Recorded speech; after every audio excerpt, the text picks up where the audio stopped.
Let's consider the function, the equation dp dt equals kp plus m.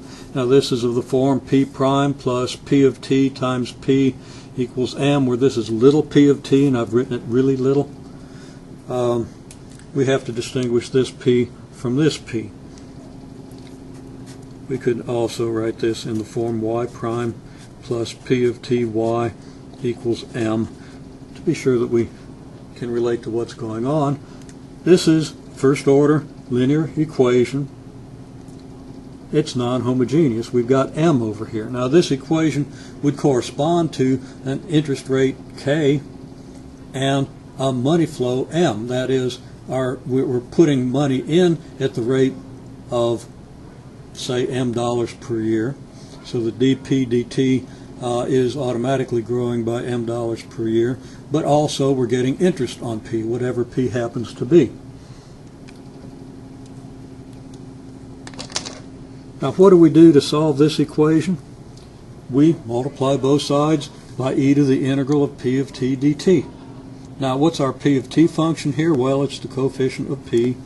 So it's, if we put this into the form, this is p prime minus kp equals m, so that our little p of t function is negative k. So we multiply by e to the integral of k, negative k, dt equals e to the negative kt. Multiplying both sides by e to the negative kt, we get e to the negative kt times p prime minus k e to the negative kt times p equals m e to the negative kt. This side, and we can do the derivatives and verify this, but I'm not going to go through that step this time. This side of the equation gives us e to the negative kt times p prime. Take the derivative of this, we get this, and that equals m e to the negative kt. Continuing the solution, if we integrate both sides, and I'll write out the integral just to reinforce the idea, e to the negative kt times p prime with respect to t equals the integral of m e to the negative kt with respect to t. And we can see that we've lucked out. We've got an easy integral on this side, and of course this integral is even easier because we're taking the integral of a derivative.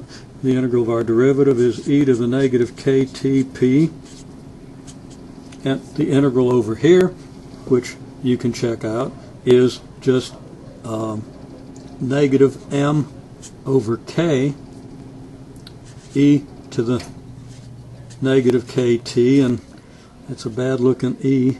It's difficult to fix with this marker.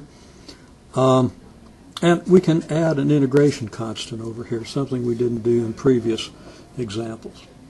So now, what's our solution? Well, we just solve for p, and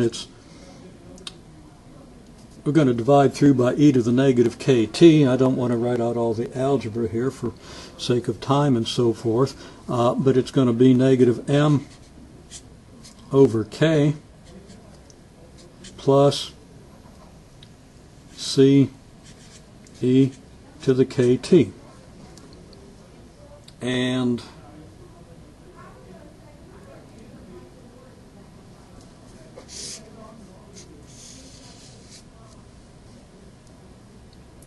this should be our function, but I think there's something wrong here. We'll try to check on that in a minute.